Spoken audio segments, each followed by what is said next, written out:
दोस्तों, डीएचआरए के बाद अब प्रदेश के कर्मचारियों के लिए गठित पिंगुआ कमेटी की फाइनल रिपोर्ट की मांग तेज हो चुकी है। उसी मुद्दे के बारे में हम बात करेंगे कि आखिर कौन कौन से वो 14 सूत्री मांग है और आखिर पूरा मामला क्या है। इसी को हम इस वीडियो के अंदर विस्तारपूर्वक समझने की कोशिश करेंगे। नमस्कार दोस्तों, मैं हूं आपका दोस्त लोकेश साहू और आप देख रहे हैं लोकेश छत्तीसगढ़िया यूट्यूब चैनल। आप सभी साथियों का हमारे इस चैनल पर बहुत बहुत स्वागत है। दोस्तों, छत्तीसगढ़ कर्मचारी अधिकारी संयुक्त मोर्चा के नेतृत्व में प्रदेश के कर्मचारियों और अधिकारियों को केंद्र के समान 42% महंगाई भत्ता और 7वें वेतनमान में गृह भाड़ा भत्ता यानी कि एचआरए मिलने के बाद अब छत्तीसगढ़ कर्मचारी अधिकारी फेडरेशन के द्वारा पिंगुआ कमेटी की फाइनल रिपोर्ट को सार्वजनिक करने की मांग तेज कर दी गई है। दोस्तों, दरअसल पूरा मामला ये है कि प्रदेश के कर्मचारियों और अधिकारियों के लगभग 14 सूत्री मुद्दों को लेकर 21 नवंबर 2020 को छत्तीसगढ़ कर्मचारी अधिकारी फेडरेशन ने चरणबद्ध आंदोलन का ऐलान कर दिया था। इसके बाद अलग अलग तिथि और अंतराल में फेडरेशन के नेतृत्व में प्रदेश के कर्मचारियों और अधिकारियों ने 5 चरण में आंदोलन को अपना संपन्न किया था। इसके बाद इसी 14 सूत्री मुद्दों को लेकर सरकार ने प्रमुख सचिव मनोज पिंगुआ जी की अध्यक्षता में 17 सितंबर 2021 को सरकार ने एक कमेटी का गठन कर दिया और इस कमेटी की फाइनल रिपोर्ट 3 महीने में शासन को सौंपने का निर्देश दिया गया था। हालांकि 2 साल का वक्त गुजर चुका है, इस पर अभी तक कोई अमल नहीं किया गया है। इसी को शॉर्टकट में पिंगुआ कमेटी कहा जाता है। अब दोस्तों, इसी पिंगुआ कमेटी के फाइनल रिपोर्ट को सार्वजनिक करने और इसको अमल करने की मांग तेज हो चुकी है। इसी मुद्दे को लेकर अभी हाल ही में 2 अगस्त 2023 को छत्तीसगढ़ कर्मचारी अधिकारी संयुक्त मोर्चा ने छत्तीसगढ़ शासन के प्रमुख सचिव और मुख्यमंत्री सचिवालय के अपर मुख्य सचिव के साथ साथ खुद प्रमुख सचिव मनोज पिंगुआ जी के नाम से एक ज्ञापन सौंपा गया था। इसके बाद दोस्तों, इसी मुद्दे को लेकर कल रात को खबर मिली कि कल 11 अगस्त 2023 को छत्तीसगढ़ कर्मचारी अधिकारी फेडरेशन की तरफ से उनके प्रांतीय संयोजक कमल वर्मा जी के द्वारा इसी पिंगुआ कमेटी के फाइनल रिपोर्ट को तत्काल शासन को सौंपने की मांग को लेकर कल खुद इस कमेटी के अध्यक्ष और छत्तीसगढ़ शासन के प्रमुख सचिव मनोज कुमार पिंगुआ जी से मुलाकात करके उनको एक ज्ञापन सौंपकर जल्द रिपोर्ट को सौंपने की मांग रखी गई। कल कमल वर्मा जी ने प्रमुख सचिव मनोज कुमार पिंगुआ जी के साथ साथ वेतन विसंगति के लिए गठित कमेटी के अध्यक्ष डॉक्टर कमलप्रीत सिंह जी से भी व्यक्तिगत चर्चा करके उन्हें भी सरकार को जल्द से जल्द रिपोर्ट सौंपने की मांग रखी गई है। दोस्तों, अब आप अंत में ये भी समझ लीजिए कि आखिर पिंगुआ कमेटी में कौन कौन से 14 सूत्री मुद्दों को शामिल किया गया है। तो देखिए दोस्तों, छत्तीसगढ़ कर्मचारी अधिकारी फेडरेशन के द्वारा 30 दिसंबर 2020 को मुख्यमंत्री भूपेश बघेल जी के नाम से एक ज्ञापन सौंपा गया था। इसके मुताबिक इसमें सबसे पहले लिपिक कर्मियों, स्वास्थ्य कर्मियों और शिक्षकों के वेतन विसंगति को दूर करने की मांग पहले बिंदु पर है। इसके बाद दूसरे बिंदु पर प्रदेश के कर्मचारियों और पेंशनर्स के डीएडीआर की मांग शामिल है। इसके बाद तीसरे बिंदु पर छत्तीसगढ़ वेतन पुनरीक्षण नियम 2017 के बकाया एरियाज के चौथे किस्त के भुगतान की मांग शामिल थी।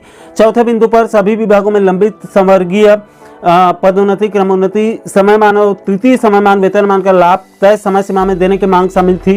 5वें बिंदु पर सहायक पशु चिकित्सा अधिकारी और सहायक शिक्षक पद पर नियुक्त शिक्षकों को तृतीय समयमान वेतनमान आदेश जारी करने का मुद्दा शामिल था। 6वें बिंदु पर कोरोना संक्रमण में जिन कर्मचारियों और अधिकारियों की मृत्यु हुई है उनके परिवार को राजस्थान सरकार के तर्ज पर 50 लाख रुपए अनुग्रह राशि देने की मांग के साथ साथ कोरोना ड्यूटी में लगाए गए सरकारी कर्मचारियों को कोरोना भत्ता देने की भी मांग शामिल है। इसके बाद 7वें बिंदु पर प्रदेश के अनियमित कर्मचारियों को नियमितीकरण करने, जितने भी अनियमित कर्मचारियों की छटनी किया गया है उनको पुनः बहाल करने का भी मुद्दा शामिल है। 8वें बिंदु पर कांग्रेस के जन घोषणा पत्र में शामिल 4 स्तरीय पदोन्नत वेतनमान देने की भी मांग शामिल है। इसके बाद 9वें बिंदु पर छत्तीसगढ़ वेतन पुनरीक्षण नियम 2017 के मूल वेतन के आधार पर 10% एचआरए और अन्य भत्तों की भी मांग शामिल है। वैसे एचआरए को जो है वो पूरा कर दिया गया है। इसके बाद 10वें बिंदु पर पुरानी पेंशन योजना बहाल करने की भी मांग रखी गई थी और इस मांग को भी सरकार ने पूरा कर दिया है। इसके बाद दोस्तों 11वें बिंदु पर प्रदेश में तृतीय श्रेणी के पदों पर 10% के बंधन को समाप्त करते हुए समय सीमा के अंदर अनुकंपा नियुक्ति के सभी लंबित प्रकरण के निराकरण की भी मुद्दा शामिल है। इसके बाद दोस्तों 12वें बिंदु पर प्रदेश के कार्यभारित और आकस्मिकता सेवा के कर्मचारियों को समान वेतन के रिक्त पदों पर समायोजित करते हुए नियमित कर्मचारियों के समान वेतन भत्ते और पेंशन का लाभ देने का मुद्दा भी शामिल है। इसके बाद 13वें बिंदु पर प्रदेश के पटवारियों को प्रमोशन देने और उनके कार्यालय में लैपटॉप और कंप्यूटर की सभी सुविधा देने की मांग रखी गई है। और इसके बाद दोस्तों अंत में 14वें बिंदु पर प्रदेश के पेंशनर्स के लिए धारा 49(6) को विलोपित करने यानी कि समाप्त करने और सेंट्रल पेंशन प्रोसेसिंग सेल भारतीय स्टेट बैंक गोविंदपुरा जो कि भोपाल में है उससे अलग कर रायपुर छत्तीसगढ़ में स्थापित करने की मांग शामिल है। तो दोस्तों, इन्हीं 14 सूत्रीय मुद्दों को लेकर गठित पिंगुआ कमेटी की फाइनल रिपोर्ट को सरकार को सौंपने की मांग तेज हो चुकी है, ताकि चुनाव पूर्व इस रिपोर्ट को लागू किया जा सके। दोस्तों, अंत में आपकी जानकारी के लिए यह भी बता दूं कि इन 14 सूत्रीय मुद्दों में अब तक कई मांग, जैसे कि डीए, एचआरए पेंशन, इसके अलावा भोपाल के सेंट्रल पेंशन प्रोसेसिंग सेल भारतीय स्टेट बैंक को रायपुर में स्थापित किया जा चुका है। ऐसे कई महत्वपूर्ण मांगों को पूरा भी कर दिया गया है, लेकिन इसमें अभी भी कई महत्वपूर्ण मुद्दों को जो है वो पूरा करना बाकी रह गया है।